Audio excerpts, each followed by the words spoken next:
E estamos de volta com o BBcast, seu podcast de automobilismo e outros nerdices. No episódio de hoje vamos falar sobre o GP do Azerbaijão, aquele que teve 2 sprints, 3 classificações, um treino livre e mesmo assim foi zero emoções. E aqui comigo está Débora Santos Almeida. Bem-vinda, Débora. Olá pessoal, sejam bem-vindos a mais um episódio do BBcast. E se você dormiu neste fim de semana e não assistiu nada, fez bem.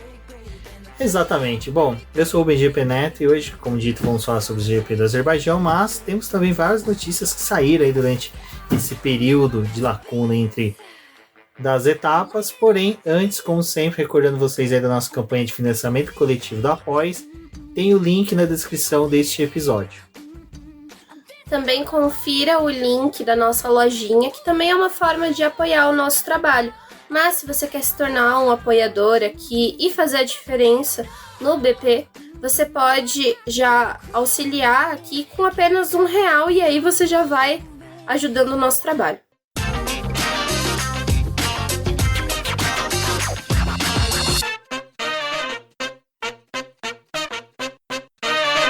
Bom, daí uma coisa que até foi pauta nos nossos BBcasts anteriores era a questão da quebradeira que tinha de peça, motores. E a regra de motores havia sido meio que congelada, vamos pôr dessa forma, mas aumentando o número de etapas. Agora vem novas regras que vai poder flexibilizar um pouco mais e deixar um pouco mais as equipes tranquilas.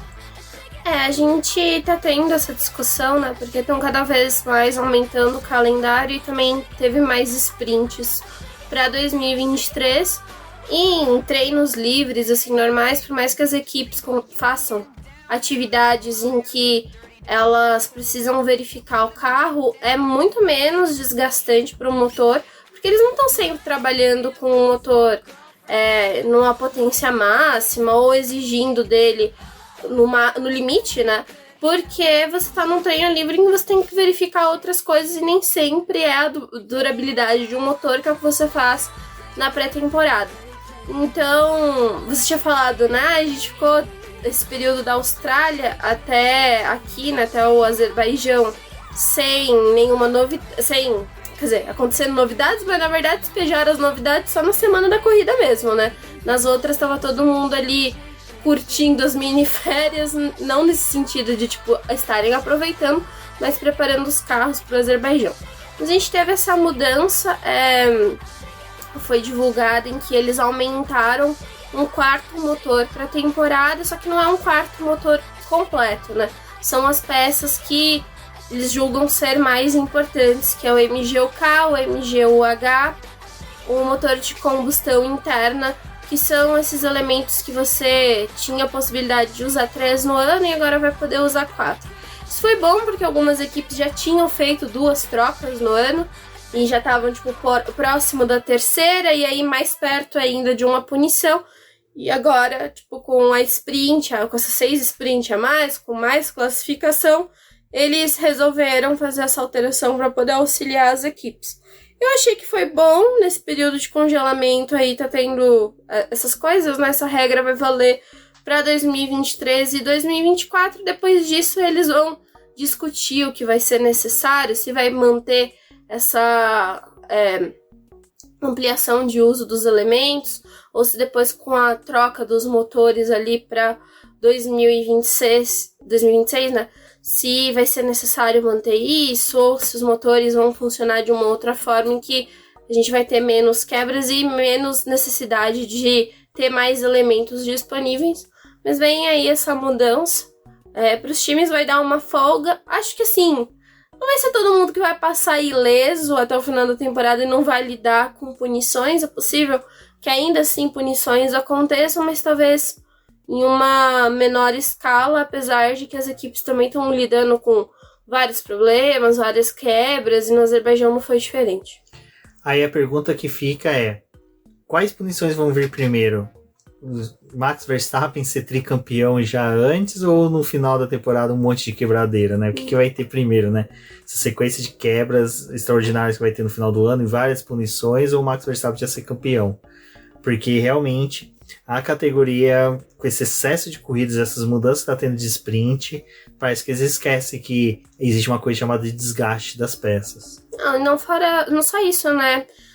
depois da pandemia e ainda com a guerra da Ucrânia, fora o problema de energia que a Europa tá tendo, né? É muito complicado de você continuar mantendo a produção de peças no ritmo que era feito antes de passarem por tudo isso, né? E aí as equipes precisam recorrer a outras coisas, recorrer a peças que às vezes não tem, assim, ela pode ser a mesma peça, né? Porque você tem que usar o mesmo tipo ali, você não pode ficar mudando as especificações, mas a questão é que cada empresa, cada fabricante faz a produção de uma mesma peça de formas diferentes, né? Não se segue sempre o mesmo padrão, porque tem aquela questão do desenvolvimento tecnológico de cada uma das indústrias, de cada uma dessas fábricas. Então aí a gente acaba vendo em resultado várias quebras, vários problemas ao longo do ano, não só com os motores, mas com outros elementos do próprio carro, né? Bom, Débora, enquanto que a gente ainda espera, né, a silly season dos pilotos, já começou os chefes de equipe, né? Franz Tost, vamos pôr assim, um dos fundadores da Toro Rosso, não fundador de participação, mas já estava ali desde o começo, né? Deixa a AlphaTauri no final deste ano, mas deixa no comando, né? Na verdade, ele vai continuar ali em 2024 ainda como consultor da equipe. Mas é uma grande mudança aí, e vem uma pessoa que a Débora, pelo menos, tece muitos elogios da Ferrari. Né? A AlphaTauri conseguiu aí trazer novamente o Laurent Mekies, que auxiliou ali a equipe no começo, ele trabalhou com eles, depois ele saiu, teve a participação na FIA e foi para a Ferrari. Um engenheiro, né, que tá sendo muito prestigiado dentro do paddock ali, as pessoas também, não é só eu, Rubens, que estou tecendo elogios para ele, o restante também está tecendo elogios. É uma equipe de tecelagem, né? Uma equipe de tecelagem, estamos todos aqui com o nosso pano pronto para passar para o Laurent.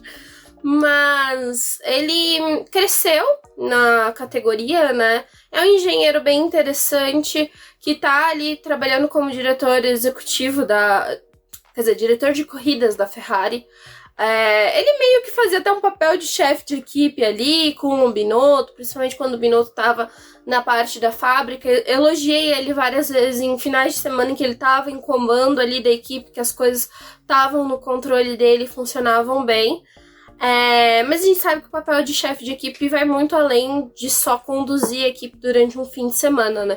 Tem toda a participação por trás ali, de gerenciar um carro, de ajudar no seu desenvolvimento, fazer os contratos, trazer pilotos, essas coisas. Então, o Franz Tost, depois de 18 anos, vai deixar a AlphaTauri e vem o Laurent. Eu gostei demais, eu fiquei muito feliz, assim, que chegou uma hora que eu acho que ele precisava ser chefe de equipe. Fiquei feliz que tal, assim, eu gostaria muito de ver ele no comando de uma equipe grande como a Ferrari, mas também conduzir a Ferrari a gente sabe que é uma bomba, né? Porque você tem várias outras responsabilidades além do nome da marca, que é muito grande. Então, acho que talvez nesse momento aí a Ferrari talvez seja a melhor escolha de trazer um chefe de equipe que já estava no comando da Alfa Romeo, né? Que foi o Frederic Vasseur, mas a Ferrari tomou uma no nariz de ter perdido o Laurent, e a Ferrari, na verdade, ela tá sofrendo de uma evasão de vários funcionários que estão deixando a equipe para ir para outros lugares, e a AlphaTauri se aproveitou disso aí para poder trazer o Laurent. O Laurent já estava muito descontente com a Ferrari, já vinha indicando que provavelmente ia sair da equipe, mas ninguém esperava que ia ser tão rápido assim, e vai acontecer de fato. Espero que ele consiga conduzir a AlphaTauri, pelo menos recuperar o time, né? Acho que a AlphaTauri não merece estar na última posição do grid, assim, tipo em 9º, 10º lugar, como vem acontecendo. Ela precisa voltar a pontuar. Eu acho que o Tost, ele tinha uma boa condução, mas a Fórmula 1 vai evoluindo e você precisa, acho que, de chefes de equipes às vezes mais novos também para poder conduzir e acompanhar essa mudança que a categoria está tendo. Essa não é a única mudança, né, que a AlphaTauri está propondo. O Peter Bayer também foi contratado pela AlphaTauri. A mudança dele para a equipe já acontece agora em 2023. Ele vai ser o novo CEO da AlphaTauri. Ele é aquele cara que julgou o caso do Masi lá que aconteceu em Abu Dhabi. E depois ele trabalhava com a FIA. E depois disso ele saiu do cargo em junho do ano passado, ele saiu da FIA e ficou aí, né? Ele, assim, o trabalho dele com o automobilismo é muito recente. Ele teve um outro trabalho, assim, tipo, em indústria, musical, em outras coisas. E agora que ele tá, tipo, engrenando realmente no automobilismo, e ele vai aí ajudar a AlphaTauri. Então, enquanto o Tost vai auxiliar o Bayer e o Laurent no próximo ano como consultor, eles vão ter esse papel aí de fazer outras contratações e conduzir a AlphaTauri para ser uma equipe um pouco maior, né? Também tá tendo toda aquela discussão se de fato a equipe vai ser vendida ou não, se vão aproveitar essa entrada dos novos motores para poder se desfazer da equipe. A questão é que depois que o Dmitry Masterchitz morreu, a Red Bull ela tá com um novo administrador que não é tão assim fã de automobilismo. Já teve todas aquelas tretas com o Christian Horner no começo da temporada, também tá tendo atrito com o Marco. Então todas essas coisas a gente vê que tá balançando um pouco, e talvez eles estejam pensando em que, assim, a AlphaTauri não é mais um time tão rentável para poder se manter. Seria melhor ficar só com a Red Bull e talvez vender essa equipe. Então tá tendo toda essa discussão, não sabemos ainda se de fato vai acontecer, mas a AlphaTauri tá se conduzindo para essa mudança. Eles anunciaram tudo isso agora, no começo do ano mesmo, a mudança acontecendo mais, né, a mudança maior no final dessa temporada, porque eles querem manter a estabilidade da equipe, de tudo que conduziu, e que geralmente quando começam a ter rumores de trocas de chefe de equipe, de outros membros assim, né, as coisas ficam um pouco meio estranhas, principalmente quando é naquele momento em que tá tendo troca de piloto, tá tendo desenvolvimento de um novo carro. Então eles já deixaram tudo às claras agora, e aí é só ir conduzindo mesmo as mudanças durante o ano. Pode falar. Não, e fora que a Ferrari tá toda tretada, né? Porque a Ferrari ficou pistola com a AlphaTauri, que a AlphaTauri fez a divulgação do Laurent, sendo que o contrato do Laurent com a Ferrari ainda não foi encerrado. Eles estão em negociação para poder ver o momento que o Laurent vai deixar a Ferrari, porque eles ainda dependem do Laurent ajudando a equipe, ajudando o Visser, e o Visser não gostou muito da forma como a AlphaTauri explicou e falou que o Laurent ia pra lá, sendo que o contrato não foi encerrado. É claro que o Visser falou, a gente não vai barrar o Laurent de ir pra uma equipe, ainda mais indo no papel de chefe de equipe, porque a gente sabe da importância de você ser contratado por um cargo desse. O Visser sabe, porque ele é chefe de equipe, né? Então ele entende o prestígio que isso traz no seu currículo, mas ele não queria que isso tivesse acontecido dessa forma. Não, o que ia falando é que até faz sentido, assim, esses rumores ficarem cada vez mais forte da venda da AlphaTauri, principalmente que ela perdeu a função que ela tinha, que era de formar pilotos, né? Você vê hoje até esse debate, né, de pedirem para a Red Bull permitir a disputa do título entre o Pérez e o Verstappen, sendo o Pérez um renegado da academia de pilotos da Ferrari, e o Verstappen da academia de pilotos da própria Red Bull, enquanto que na AlphaTauri você tem um piloto que é da academia de pilotos da Red Bull e o outro que é da Mercedes. Ou seja, não faz mais sentido. Compensa às vezes você realmente trazer um piloto seu que tenha tido um bom destaque nas categorias de base, ser um piloto de assento de um segundo piloto em uma outra equipe menor, né? Vai a própria AlphaTauri com outro administrador, uma Williams da vida, do que você realmente manter um gasto, uma despesa tão grande com uma equipe que não tá formando pilotos, né? Essa que é a verdade. E a Red Bull e a AlphaTauri se distanciaram em questão de desenvolvimento, né? Agora que parece que a AlphaTauri vai voltar a, tipo, não é copiar, mas usar mais da Red Bull de novo para poder formar o carro, porque eles se distanciaram nesses últimos 2 anos, e a gente viu o quanto que deu ruim para a AlphaTauri nesse sentido. Porém, em questões financeiras, para a Red Bull é muito bom desovar uma certa quantidade de dinheiro na AlphaTauri, porque eles usam em benefício para eles no teto orçamentário, Mas a AlphaTauri parece que não tá ganhando muito com isso, né? Se não voltar a crescer, não adianta nada você usar ela só como um corpo.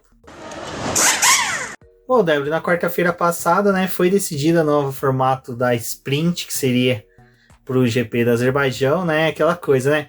Ah, já tá tudo lá no Azerbaijão, vamos decidir na quarta-feira o que vai ser, como vai ser o final de semana, se vai ter uma classificação para sprint, uma classificação para corrida, se vai ser só sprint valendo classificação. Ou seja, né? Vão fazer com que as equipes fiquem na dúvida de como vai ser o seu desempenho no final de semana, porque essa que foi a verdade. A gente viu os pilotos ali no primeiro treino livre, a gente vai comentar um pouquinho sobre isso mais para frente, mas só que assim de uma forma até cautelosa, porque não sabiam mesmo como seria, né, todo final de semana. E o formato que no final não foi favorável. Acho que junta a questão de ser uma pista de rua, que junta configurações de Mônaco / Monza, então você não consegue ter uma definição do que você vai exigir do carro. Você tem que optar por um dos dois ou ficar no meio do muro, e isso às vezes pode ser meio perigoso. Uma pausa muito grande, né, do calendário. Exato. Então, eu vou ser sincero. Para quem dormiu o final de semana inteiro e teve o sono privilegiado, parabéns. Mas se você está acordando hoje, está ouvindo o BBcast, saiba que teve só o primeiro treino livre, com tempo reduzido. Depois teve a classificação para sprint. Corrida, desculpa. Classificação para a corrida principal. Sábado de manhã, classificação para sprint. Depois já veio a sprint. E depois no domingo, a corrida normal. Eu vou ser sincero, é um formato que realmente pode agradar em pistas em que você não tenha tanta chance de batidas como é no Azerbaijão, pista de rua. Às vezes, talvez uma Áustria, Monza, são pistas que talvez favoreceria esse formato. Mas já que testaram no Azerbaijão, né, vai entender o motivo. Eu, sinceramente, achei horrível, não gostei, eu acho que foi realmente um desperdício de uma etapa da Fórmula 1. Eu acho que assim, o formato tem algumas coisas que eu gostei. Primeiro que assim, gostei da classificação de 30 minutos ali. Uma classificação mais curta, aquela exigência de você precisar ir logo pra pista, não conseguir ficar voltando pro box pra trocar pneu. Eu achei que deu uma dinâmica muito legal para essa classificação da sprint. Algo que eu... Assim, pode manter, gostei, mas aí depois eu vou dizer o que eu acho qual formato seria melhor pro fim de semana. A corrida sprint não ser a que define o grid de largada pro domingo, também achei ok. Precisava desvincular as duas, porque você não tem, os pilotos arriscando em absolutamente nada. Porém, da forma como foi feito nesse fim de semana, que era no Azerbaijão, já é uma pista que o pessoal tenta ter um pouco mais de cautela, porque ninguém quer bater o carro, ainda mais que é uma rodada dupla, né? Então o carro vai sair dali e vai pra Miami. Então ninguém quer bater o carro e, tem mais um final de semana e ter problemas. Porque alguns problemas você consegue resolver em pista, mas outros, o ideal seria o carro voltar pra fábrica. Então, acho que teve toda essa questão também. Você colocou 2 circuitos de rua, um próximo do outro, em rodada dupla, e isso acaba intimidando as equipes. Então, por mais que tenham feito essas 2 classificações para deixar as corridas mais livres, não senti que ficou livre de jeito nenhum. E na sensação que dá, apesar de, usar um novo grid para largar no domingo, ainda me deu a sensação de que a gente, teve uma bandeira vermelha, foi dormir, e a corrida voltou no domingo. Essa foi mais ou menos essa sensação que eu tive. O formato, que eu até falei, né? Me chamem que eu arrumo um formato pra vocês. É algo que eu e o Rubens estávamos discutindo depois que o domingo acabou. Ao meu ver, o primeiro treino livre da sexta-feira poderia ser algo de 1h30, para você dar a oportunidade para as equipes realmente testarem as peças, testarem os carros e preparar ele para o restante do fim de semana. A classificação da sexta-feira não ser a classificação para a corrida principal, mas ser a classificação da sprint, porque você teria a classificação da sprint no horário que vai acontecer a corrida principal. Entendeu? Essa é a bagunça que eu acho que seria um pouco melhor, e ia ser também no mesmo horário da outra classificação. Por quê? Eu faria a sprint no sábado, a sprint acontecendo no sábado ali, porque você pega ela num horário diferente, vai ser no mesmo horário do primeiro treino livre, digamos assim. Acabou a sprint, acabou aquele sistema de parque fechado para corrida 1, você libera as equipes para trocar o carro de novo. Trocar, arrumar a peça, mudar a configuração, porque a gente sabe que a corrida principal, ela exige muito mais do carro. E aí você faria a classificação no sábado à tarde e bota os carros para correr no domingo de novo. Tipo, eu acho que o grande problema desse fim de semana foi que você começou com a questão do parque fechado na sexta-feira. Então, e foi uma das coisas que os pilotos reclamaram. Cara, você tem que lidar com um tipo de configuração durante o fim de semana inteiro. Então, você faz 2 classificações com a mesma configuração, não pode mexer no carro, e aí você faz 2 corridas com a mesma classificação. A chance de você ter o mesmo resultado é igual, porque você tá nisso. E outra coisa que eu achei patético, que eu já venho falando que é patético pra mim, e eles vão continuar testando essa porcaria ao longo do ano, é fazer classificação com o pneu, exigindo um pneu. Que aí já começa tipo, não, mas na sprint a gente vai usar 2 pneus médios novos pro Q1 e pro Q2, e pro Q3 a gente vai usar o pneu macio. Cara, o carro que é rápido com o pneu médio, ele é rápido com o pneu macio e ele é rápido com o pneu duro. Que diferença vai fazer? Eu acho que, cara, esse negócio de falar qual pneu tem que usar, eu até achei legal o negócio do pneu novo. Sabe? Tipo, exigir que guarde. Exigir que guarde o pneu. Achei legal nesse sentido. Mas, tipo, você tem que usar o médio. Não, manda, tipo, sei lá, guardar o pneu macio novo para as classificações que vão ser feitas. E outra coisa que eu mudaria também é não fazer a classificação da corrida principal no formato que a gente tem hoje de 1 hora. Fazer 2 classificações de 30 minutos. Para o final de semana da sprint. Isso é uma coisa rápida. Tipo, e aí com a coisa você muda uma coisinha ou outra nas classificações pra poder, sei lá, tentar dar uma mudada, mas você sabe que não vai dar mudada nenhuma. Porém, faria 2 classificações curtas também. Eu, por mim, eu acho que o formato da sprint que já tava ótimo, tava perfeito.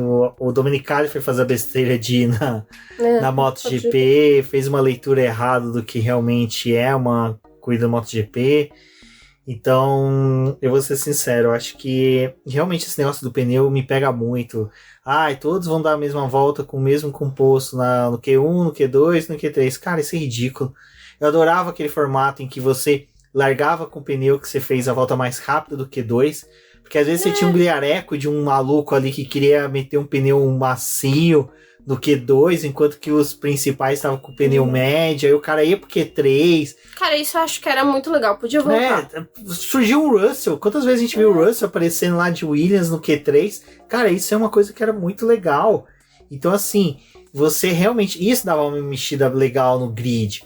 Olha aí, você acabou de falar um negócio que poderia ser interessante. Obriga a fazer, então, a porcaria da classificação com o pneu, mas vai ter que usar ele na largada das corridas. Boa. A exigência é você usar um pneu novo. Não define qual pneu novo. Mas tem que ser um pneu novo. E você vai usar aquilo ali pra você largar. Você poderia fazer isso porque, tipo, na sprint, então já que todo mundo larga de médio, aquele pneu ali você vai usar. E faz a mesma coisa pra corrida, algo do tipo, mas sei lá. O problema é que parece que tem muito debate em questão de gastos, e eles querem restringir o máximo possível de alternativas e sempre vão para as mais bizarras e ruins. E no sentido da questão dos pneus, na sprint, né? No final de semana sprint é um jogo de pneu a menos do que é no final de semana normal. São 13 jogos que no final... Não faz muito sentido, né? Não faz muito sentido. No final de semana normal são 13, no final de semana com sprint são 12 jogos. Eles estão também tentando testar isso e ir reduzindo os jogos de pneus por causa da questão de sustentabilidade da Fórmula 1, em que em um momento eles querem reduzir a quantidade de jogos de pneus que as equipes têm disponível no fim de semana. Porém, do jeito que as coisas estão sendo feitas, não sei se vai ajudar. Não, até que é uma alternativa legal, mas só que assim, tem que falar com a Pirelli e fazer um pneu melhor. Né? Bom, agora vamos ver, né, cenas dos próximos capítulos, o que o Domenicali e sua turma vai fazer. Bom, já chegando ali para os treinos classificatórios, tudo, o mais bizarro de tudo não é ver o Leclerc conseguindo 2 poles, né? Porque o Leclerc volta lançado, o Leclerc é um dos melhores pilotos que a gente tem nessa geração, isso é indiscutível. Ele, em questão de exigir do carro e saber fazer o traçado perfeito, e quem puder assista um board dele da classificação, gente, ele arruma poucas vezes o carro, sabe? Ele alinha poucas vezes, ele corrige poucas vezes, assim, e correções dele não é aquelas correções bruscas, são correções fininhas, então, assim, é uma volta perfeita do Leclerc. Eu sinto que uma coisa que você falou esse final de semana, eu achei muito legal, que a sensação que deu nas classificações é que, poxa, o Leclerc já tomou tanto no rabo em pista de rua, em bater em classificação, no Azerbaijão ele também já bateu, que eu acho que realmente parece que ele treinou, né? Tipo, eu vou fazer volta rápida, volta de videogame. No Azerbaijão eu vou conseguir a pole, e foi por isso que ele acertou, porque ele não errou nesse sentido. Ele errou no treino livre 1 várias vezes, ele e o Sainz, acertar, né? Mas eu acho que foi, tipo, tentando testar o limite. Tipo, eu aprendi no videogame, deu certo, deixa eu ver se o carro vai dar também. Exato. Mas foram voltas perfeitas, assim. Mas o outro ponto bizarro, né, daquilo que a gente estava conversando agora há pouco sobre pneus, foi o Norris e o Tsunoda, né, que priorizaram a classificação para a corrida principal e cagaram para dar sprint, né? Da classificação da sprint, vai exigir pneu macio pro Q3? Dane-se. A gente nem vai fazer.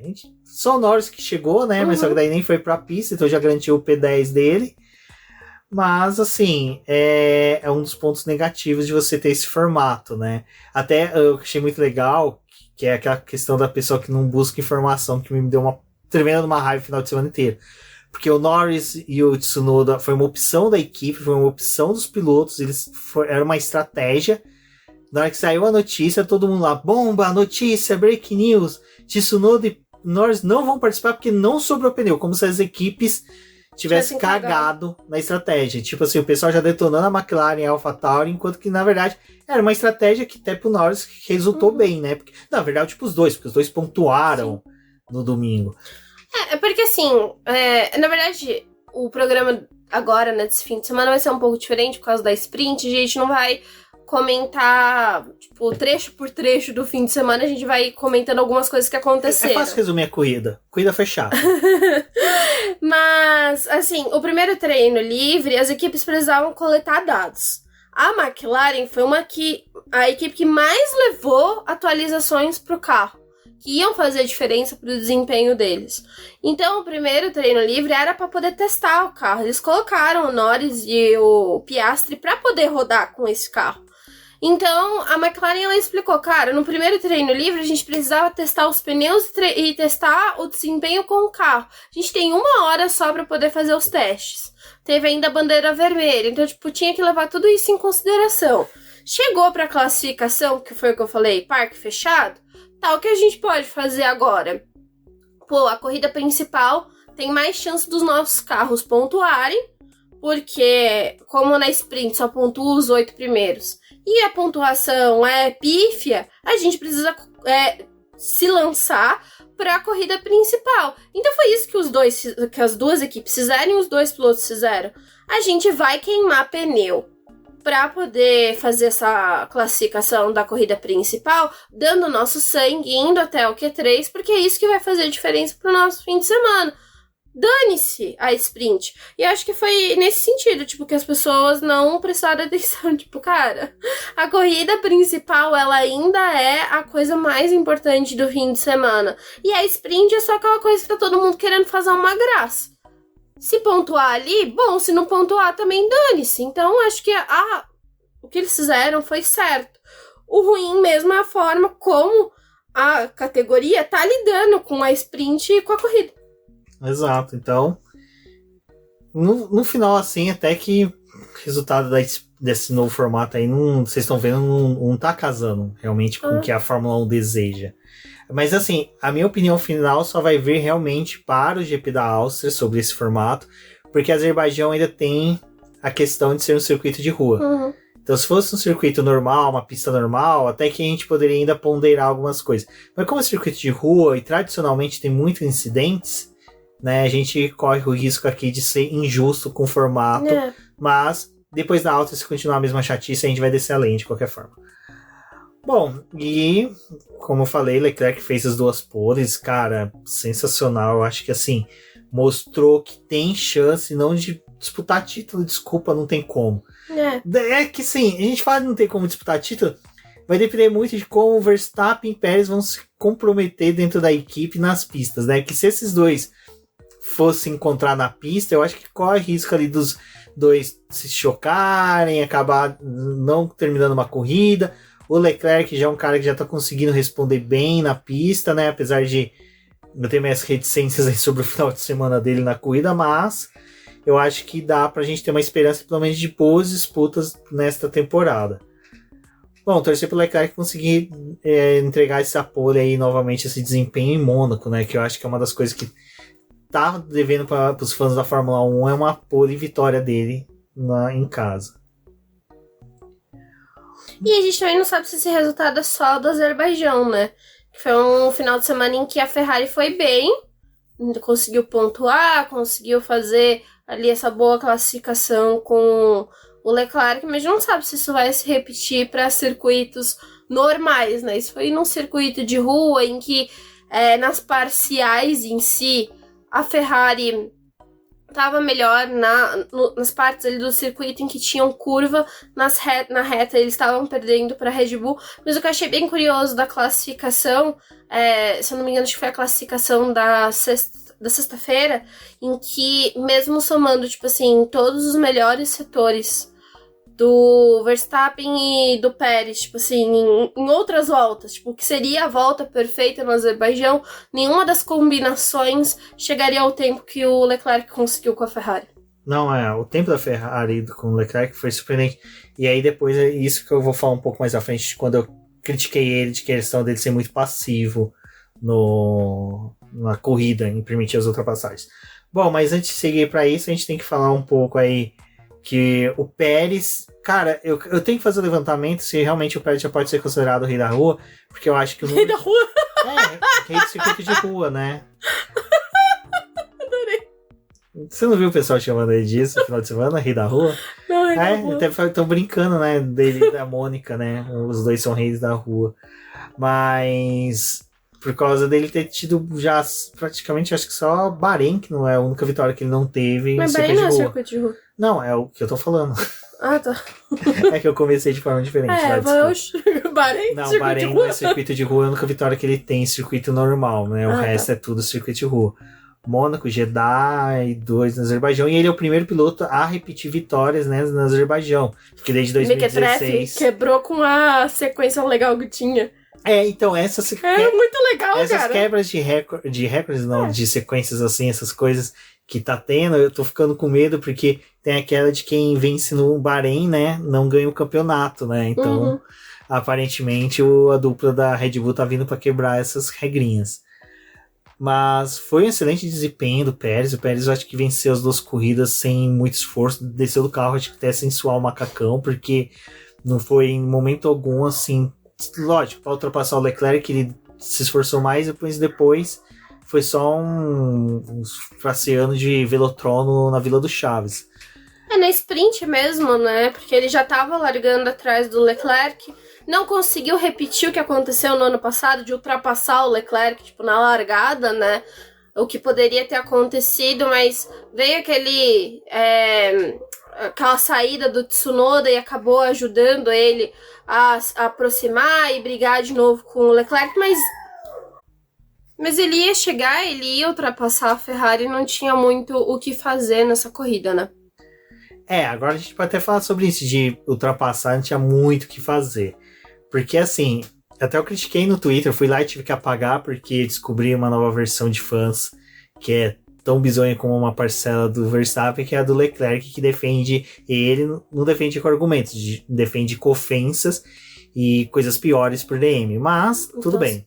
Acho que a galera não tá escutando a gente, porque se vai me linchar das coisas que eu falo do Leclerc. Mas o lance do Leclerc é que eu falei, realmente, ele é muito passivo. Todas as ultrapassagens dele, ele é muito passivo. E ele é passivo com tudo. Mudança de ordem de equipe, falta de estratégia, ele não tem pulso firme. Por isso que quando falam de Leclerc substituindo o Hamilton na Mercedes, eu falo, gente, o Leclerc não tem perfil de um Hamilton para Mercedes, porque o Russell teria que estar muito mais maduro para você colocar alguém como o Leclerc na equipe, porque o Leclerc não é um cara que lidera. O Sainz tem mais perfil de quem lidera uma equipe do que o Leclerc. Mas enfim, a questão é que eu achei muita cagada do Leclerc dar o lado de dentro pro Verstappen, sem, assim, todo piloto ele pode mudar uma vez de direção, ele não muda. Tipo, ele vê o Verstappen vindo que nem um foguete lá de trás, e ele não muda o traçado pro Verstappen mudar. Porque, cara, por mais que você não tenha chances de defesa contra um carro que tá 30 km a mais, você tem que induzir o cara a erro, tem que induzir o cara a ter que mudar de direção. Porque você não sabe, às vezes o Verstappen erra a freada ali no final, vai pra área de escape, vai pro muro, você consegue ainda. E tem outra coisa, o Leclerc ele tava com um carro melhor no miolo, que era a parte seguinte do traçado. Se ele, por mais que seja, o Verstappen ultrapassa ele, mas ele entra embalado atrás do Verstappen pra outra reta, aonde tem zona de DRS, ele abre o DRS, passa o Verstappen. Sabe? Devolve. Dá um trabalho, faz o Verstappen consumir pneu. E ainda mais numa pista onde você tem possibilidades de safety car. Eu vi o pessoal falar, mas ele vai destruir o pneu. Gente, é uma pista que tem chance de ser safety car, teve safety car. Se ele briga com o Verstappen, se ele tenta segurar o Verstappen e o Pérez, por mais que seja, ele ganha tempo com isso. Então, assim, eram dinâmicas que você não vê o Leclerc trabalhar. Outros pilotos trabalham com isso. O Leclerc não trabalha.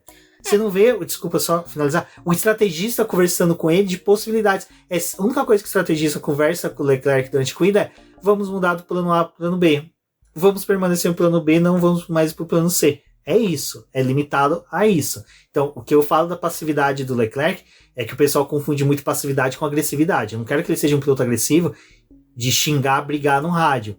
Mas o oposto de passivo é ativo. É o piloto ativo, que conversa com o engenheiro, pergunta pro engenheiro, fala com o engenheiro, discute com o engenheiro. Discutir pacificamente, né, sem ser escroto, e buscar alternativas. O Leclerc não. A corrida dele tá ditada para ele ser o terceiro carro mais rápido da corrida, ele aceita e vai até o final.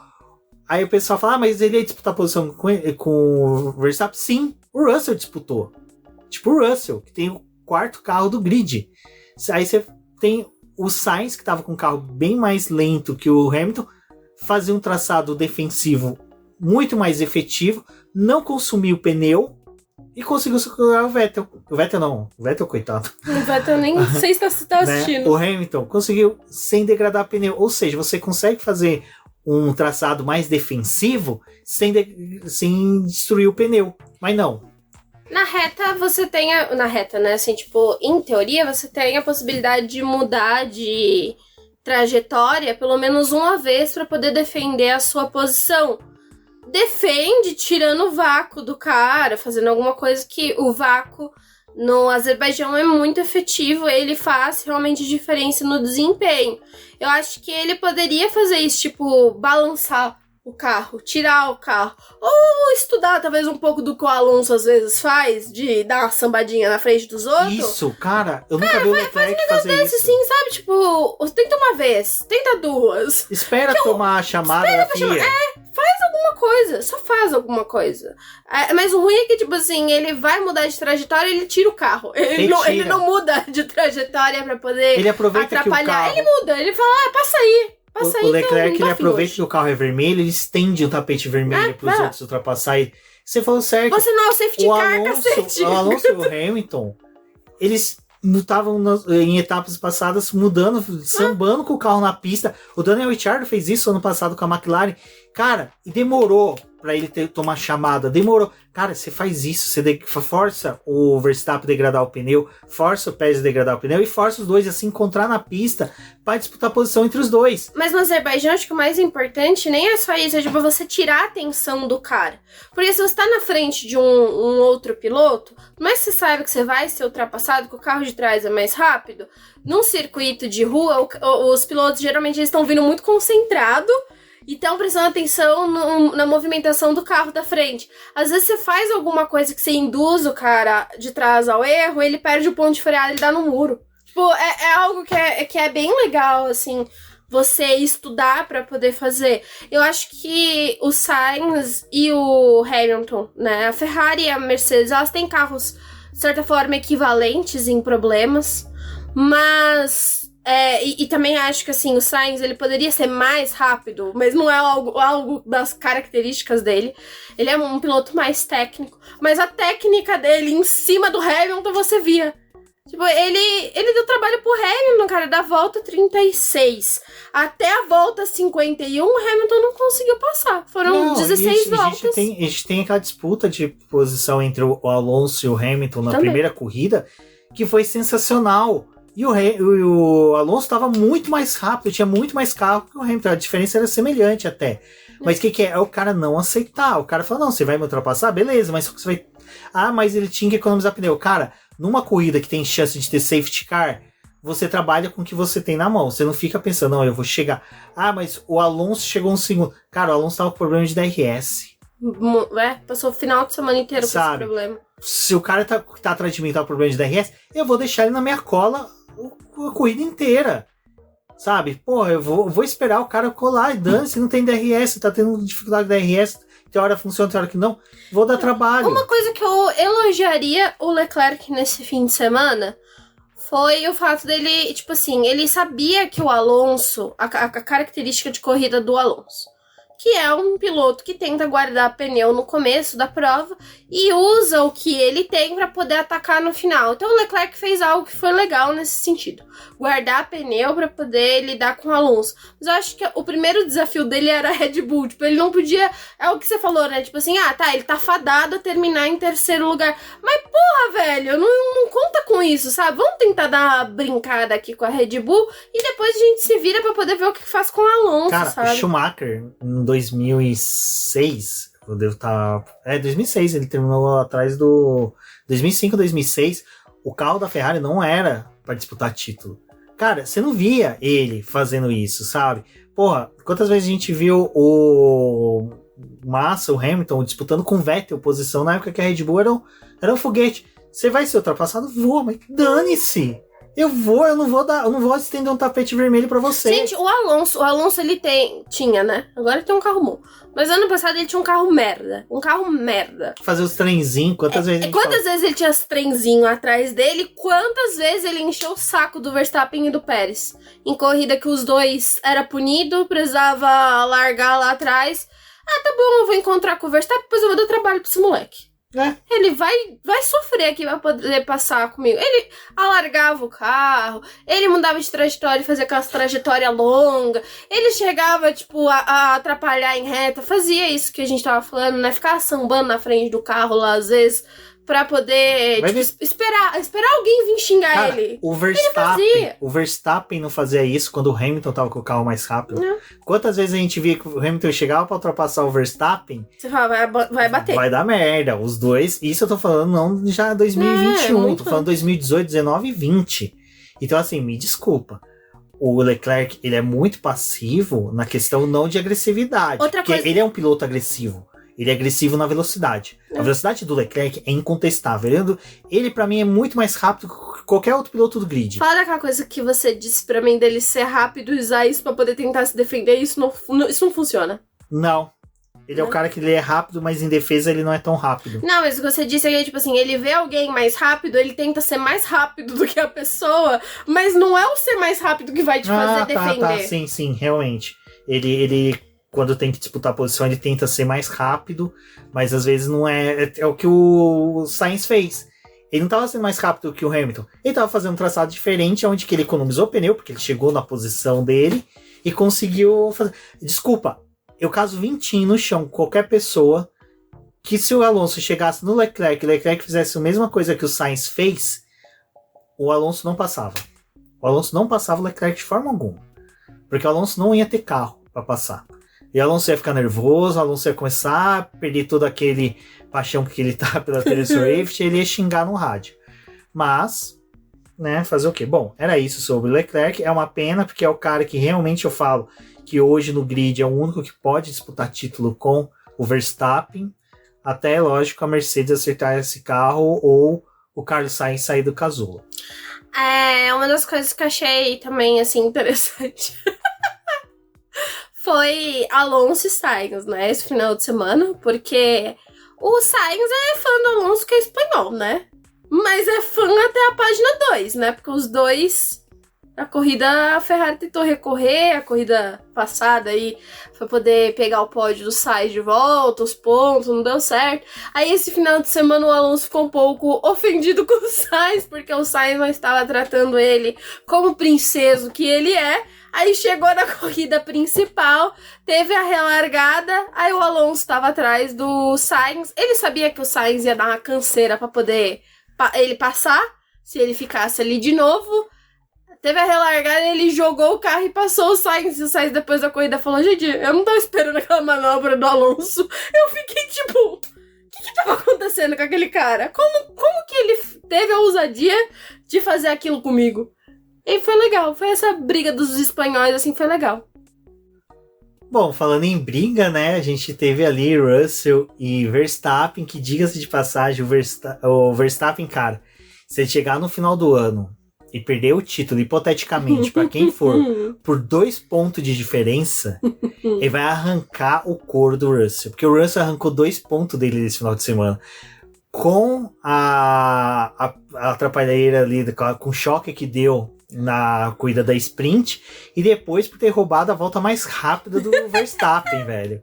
Tipo, o Russell é um cara que, olha...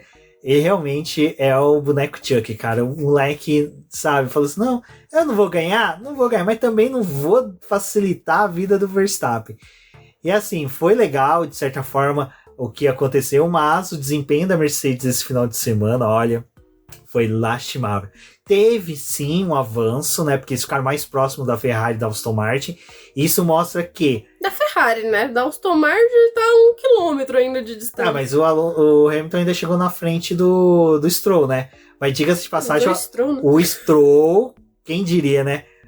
Acabou sendo trollado pelo Fernando Alonso, que falou, avisa o Stroll aí, usa a minha configuração de freio. Primeira curva do Stroll com a configuração do Alonso, o cara já vai pra cima da zebra, dá aquela sambada bem bonita ali. Mas voltando aqui, eu acho que assim, dessa pausa, eu acho que realmente as equipes que mais tiraram vantagem foi realmente, eu acho que a Ferrari e a McLaren. A Mercedes realmente agora com o retorno do James Allison tem uma chance de progredir, mas não sei se vai ser algo um salto tão grande para essa temporada. É mais próximo ano. Apesar que a gente só passou 1/5 da temporada até agora, né? Então, assim, ainda tem muito chão pela frente. Não para disputa de títulos, mas é aquela coisa que eu sempre falei. Às vezes, se você não vai disputar títulos, você tem que começar a meio que atrapalhar quem vai ganhar para meio que entrar na mente do cara pro próximo ano, né? E também forçar a Red Bull a já meio que, deixa eu focar no desenvolvimento do carro do ano que vem, porque agora, né, tô tendo dificuldade, eu preciso melhorar o de agora pra desenvolver. Eu acho que é mais no sentido de talvez chegar no fim do ano com a chance, tipo, a Mercedes de terminar na frente de uma Ferrari, por exemplo, o que eles tentaram fazer no ano passado, tipo, já que a Ferrari não tava mais disputando o título com a Red Bull, chegou no momento em que a Mercedes estava melhor o carro no final do ano, e eles estavam capitalizando mais pontos do que a Ferrari, que eles chegaram, tipo, com chance em Abu Dhabi, se tivesse um resultado diferente ali, de terminar à frente da própria Ferrari no Mundial. Então, acho que isso é algo interessante, algo que não vai disputar título mesmo, mas é o que o Rubens disse, né? Atrapalhar os outros. Mas, voltando pro assunto do Russell, eu achei ótimo os dois ali. Achei, cara, eu acho que assim, o Verstappen ele tem aquele perfil, mas é muito, tipo assim, muita grandeza dele achar que por ele ser um bicampeão as pessoas respeitam ele. Tipo, quando tá todo mundo na pista, tá todo mundo dane-se, né? Não, tipo assim, gato, fazia, você tem 2 títulos, mas eu também posso conseguir 2 se eu tiver um carro decente.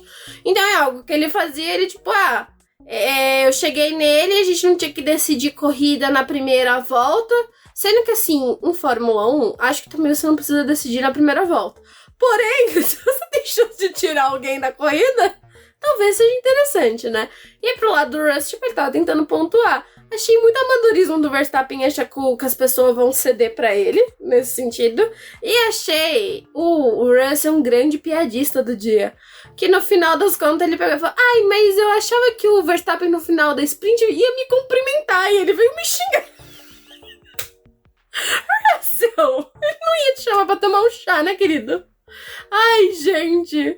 Mas assim, a buraqueira que ele abriu no carro do Verstappen. Melhor foram os memes. Os memes foram sensacionais. Eu gostei de algo que a Polita falou que ia arrumar o carro com miojo.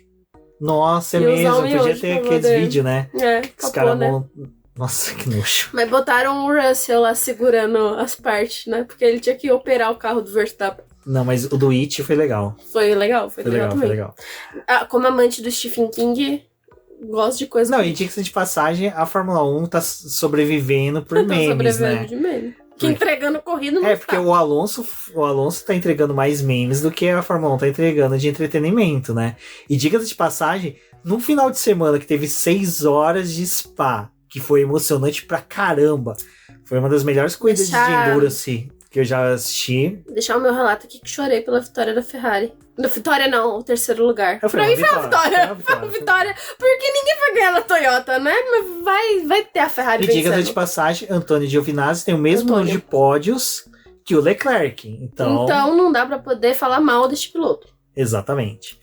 E tirando agora também Fernando Alonso com o Taylor Swift, que a cada dia mais ele alimenta as esperanças dos fãs. E eu tô gostando do pessoal que tá se mobilizando para que Taylor Swift apareça em Miami, né? Pra que a gente possa ter um pouco mais de entretenimento naquela pista ruim pra caramba. Eu tenho duas amigas que não sabem nem o que é a Fórmula 1, mas ficaram sabendo de Fernando Alonso e Taylor Swift, porque elas gostam da Taylor. E aí foi um fim de semana agradável para o meu lado, porque pude discutir Fórmula 1 com quem não está interessado, porque tinha uma fofoca no meio, olha só. Como o Alonso é um provedor de união de comunidades. Exatamente. Bom, e para finalizar aqui sobre a corrida, acho que tem 2 pontos pra gente falar. O primeiro foi Hülkenberg e Ocon, né? Eles viram que o álbum fez ano passado na Austrália, falou, vamos ficar na pista até a última volta, né? Pra conseguir fazer aí uma pontinho, conseguir um ponto. Foram lá, fizeram aquela patifaria toda. O Ocon segurou um trem gigante, né? Diga-se de passagem. Continua com o trem da Alpine. O trem da Alpine, né? A locomotiva maluca. E acabaram fora dos pontos, né? Não adiantou porcaria nenhuma. Gente, assim, O que o Hülkenberg tava pensando? Vai que tem uma bandeira vermelha, chego lá na ponta, consigo meu pódio mas hoje. não é nem isso, né? Foi o otimismo da Haas em si, de ele sambando já com o carro, porque não tinha controle nenhum mais. Aí me solta o engenheiro dele, mas vai ficando aí na pista que pode ser que aconteça alguma coisa. A bandeira vermelha. Meu filho, a corrida tava tão parada que você ainda tava esperando uma bandeira vermelha pra poder trazer entretenimento. Sério mesmo? E aí dou conta, né? Ai. Aí no final terminou com aquela cena lamentável em que o Ocon foi fazer o pit stop dele. Já tava com problema no do Hulk, né? No do Hulk já tava No cheio. Hulk já tinha gente Já se tinha movimentando, gente. né? E aí no do Ocon, os caras já estavam pondo a grade pra fechar. Pra fechar. O que era mais ridículo, sabe? É tipo, porque pra quem nunca viu aquele momento ali da Fórmula 1, eles fecham realmente pros carros não ir pros boxes pra não ter chance de ter modificação. Eles vão pra um pátio fechado, onde os carros são pesados um por um, pra poder verificar a questão do peso, entre outras coisas. Os carros estão com os lacres da FIA certinho. As equipes também entregam um relatório para a FIA de todas as peças que eles estão utilizando, e a FIA depois ela sorteia um carro e vai listando, pega aquela lista e dá check em todas as peças para poder ver se tudo que as equipes disseram que estavam usando realmente tá no carro, e se tem alguma divergência o time precisa se explicar. Então por isso que tem a questão do parque fechado. Então é por isso que não fazia sentido algum o cara ainda tá fechando, porque realmente, né? Pô, eles estavam achando o quê? Que o Ocon ia falar, não vou trocar, vou aceitar a punição. Você desclassificado. Não faz sentido.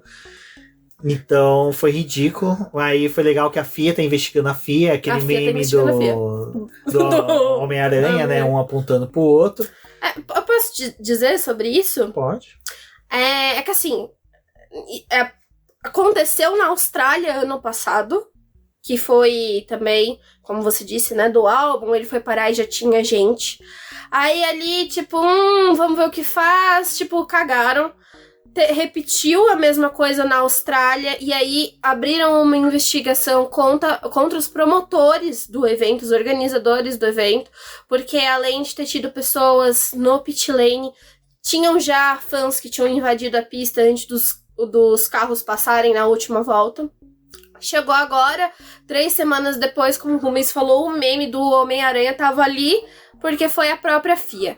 O que aconteceu é que ali, né? Ai, gente, a explicação deles me dá ódio. Porque eles pegaram e falaram, não, mas assim, não é muito comum, né, um piloto fazer parada na última volta. Então é por isso que isso acontece.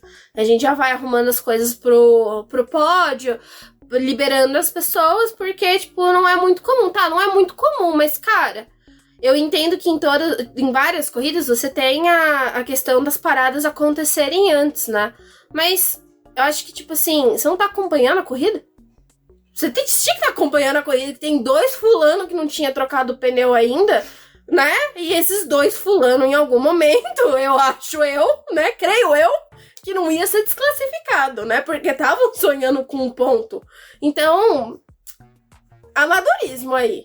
E aí, os comissários chamaram os funcionários da FIA pra poder se explicar. Porque eles, mas os fotógrafos vão lá pra poder tirar foto, a gente tava organizando as coisas. E até o Ocon falou, gente, mas não faz sentido, a gente ainda tem muito tempo, até o momento que os carros param e que a gente sai dos carros pra poder formar o pódio, não precisa fazer tudo, tipo assim, ainda com o carro na pista. O Ocon ficou pistola nisso e eu dou toda a razão pra ele, porque aquilo aí foi muito perigoso, podia ter acertado alguém, por mais que ele tenha reduzido a velocidade, ainda assim a velocidade dentro do pit lane é alta. Por isso que, tipo, você não pode ficar tendo trânsito de pessoa ali naquela área. É uma questão de segurança. Mas investigaram, né? Tinha as imagens e vão tentar consertar isso já pra Miami, tipo, ver se tem como estabelecer um tempo aí, ou alguém, né, sei lá, fica alerta quando tiver algum fulano que vai trocar pneu no final da corrida, pra não liberar as pessoas pra poder fazer o pódio. Mas é bizarro, cara. É bizarro a sequência de problemas que teve na Austrália, que já poderia ter sido algo que ia machucar alguém, e aí acontece agora, tipo, mas não é muito normal, né, a gente ter piloto trocando pneu, então proíbe de trocar pneu nas últimas voltas, já que vocês não conseguem garantir a segurança de ninguém. Do jeito que é capaz deles soltarem uma circular mesmo proibido nas últimas 3 voltas. Mas sabe, é a questão do vamos favorecer o espetáculo. Vamos favorecer o show. E eu vou dizer, sabe onde vai dar essa merda? Brasil.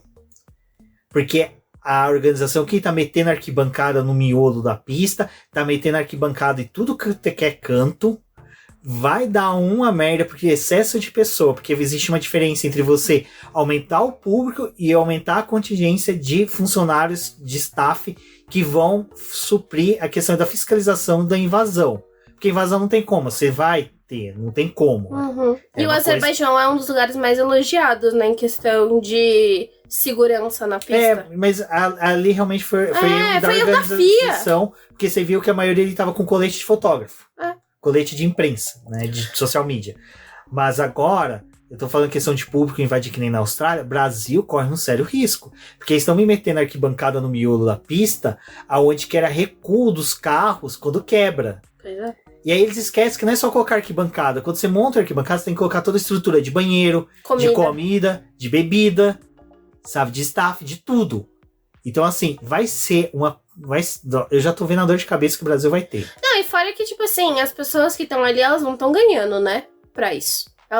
Muitos ali são voluntários. Você acha que um voluntário vê um cara que, tipo assim, eu vou invadir a pista e vem, tipo, te ameaçar? Você acha mesmo que essa criatura que não é treinada pra isso, que não é um segurança, vai meter a cara com um torcedor? Passa aí, querido. E eu por trabalhar fazer o quê? Eu vou apanhar? E eu por trabalhar 15 anos com vigilância e segurança, eu digo, os vigilantes estão ali, estão recebendo R$100 por dia, pra trabalhar 12 horas. Vocês acham que por R$100 o cara vai disputar no braço um cara querendo pegar a peça de um carro e falar, não vai.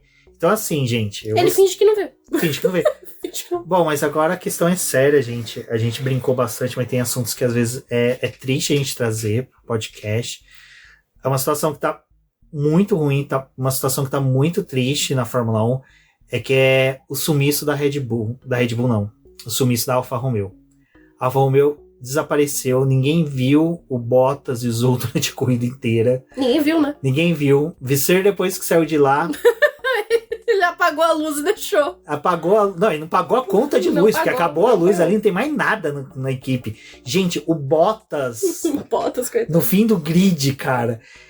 O que no começo do ano ele tava falando, é melhor dirigir essa jabiraca do que dirigir o W14. Eu acho que era melhor não estar dirigindo, então. Era melhor não estar dirigindo. Não tá dirigindo. Sabe, eu acho que aquela hora que você olha também o resultado da F2, você vê que o Pocher não tá querendo mais ganhar o título, né? Você percebe por quê, né? O cara não quer pegar essa jabiraca da Alfa Romeo. O pessoal ali da Audi já tá falando, gente... Sabe quando uma empresa vai ser comprada, tipo o Twitter, e o pessoal já começa, destroça o negócio pra ficar mais barato? É o que a Audi tá fazendo, não investe muito. E eu fico triste por causa do Saido. Porque, não, o Saido ele tá tentando resolver as coisas pra quando a Audi entrar, Saido, né? O Zou e o Bottas estão se fudendo bonito. Porque esse CEO que tá aí, ele é o CEO, né? O novo chefe de equipe, ele é um bode expiatório, né? Um grande bode expiatório. Porque não tem perfil pra ganhar. Não, é a grande questão de você não aplicar dinheiro em algo que não vai ter retorno agora. Não vai ter retorno. Porque a Alfa Romeo já pagou pelo patrocínio. Os patrocinadores chineses que o Zou trouxe já pagou. Já tá com dinheiro em caixa. Então, independente se você vai chegar mais forte.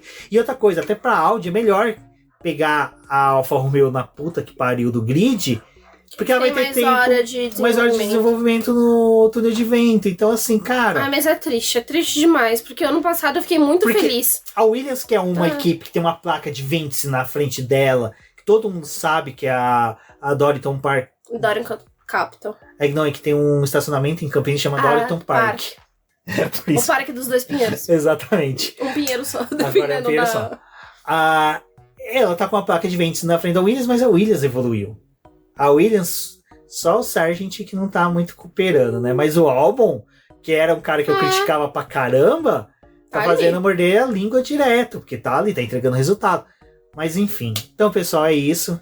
Se alguém vê a Alfa Romeo, me avise, que eu tô querendo esse ano ainda prestigiá-la, né? Mas não vai rolar. Não, e o Bottas esse final de semana virou um grande testador de pneu, né? Porque ele tava entrando no box, testava pneu, se lascou na sprint com aquele pneu macio que botaram no carro dele, ele e o Norris.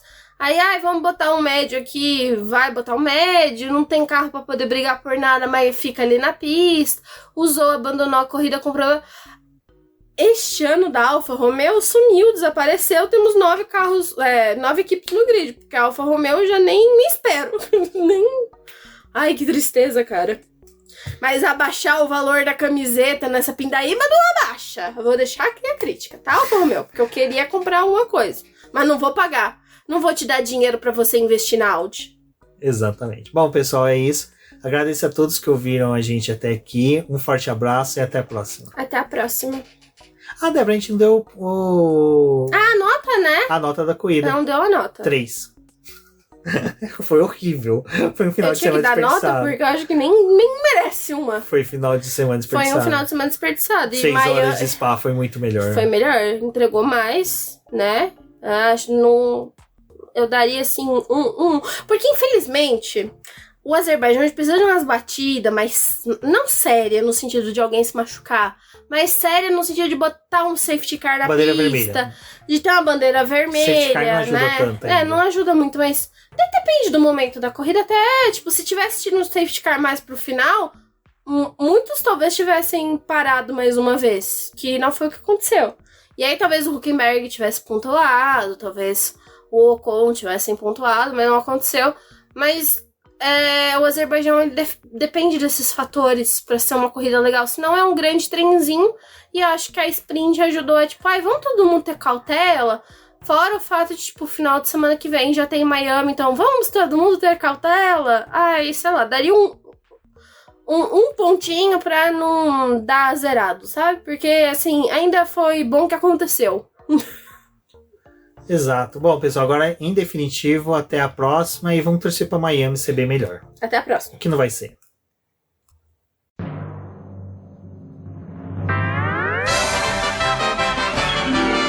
E agora vamos agradecer nossos apoiadores, aqueles que auxiliam o Boletim do Paddock através do financiamento coletivo e contínuo do Apoies. E são eles: Ricardo Bannerman, Maia Barbosa, Eliezer Teixeira, Luiz Fex, Arthur Felipe, Rafael Celone, Will Mesquita, Antônio Santos, Rogério Furanda, Helena Lisboa, Cássio Machado, Carlos Del Valle, Bruno Vale, Eric Nemes, Bruno Shinozaki, Alberto Xavier, Will Bueno, Ricardo Silva, Beto Corrêa, Fabrício Cavalcante, Arthur Apóstolo, Sérgio Milano, Melquiades Veloso, Micael Souza, Ezequiel Bale, Silney Messi, Rafael Arílio, Rafael Carvalho, Fábio Ramiro, Lauro Vizentim, Maria Ângela, Thaís Costa, Rafael Catelã, Jane Casalec, Carlos Eduardo Valese, Tadeu Alves, Paula Barbosa, Ale Ranieri, Leandro Nogueira, Bianca Mês, André Brolo, Bruno Lima, Ivan Grego, Maicon Tavares, Thalita Santos, Diego Machado, Gabriel Sawaf, João Guilherme, João Rai e Gustavo Frigoto. Muito obrigado a todos aqueles que apoiam o Boletim do Paddock e auxiliam no nosso desenvolvimento e crescimento. E se você quer apoiar também o Boletim do Paddock, entre em contato com a gente através dos nossos perfis oficiais ou acesse o link apoia-se.com/Boletim do Paddock e lá você terá as opções de apoio ao Boletim do Paddock. Um forte abraço e obrigado. Isso é tudo bem, pessoal.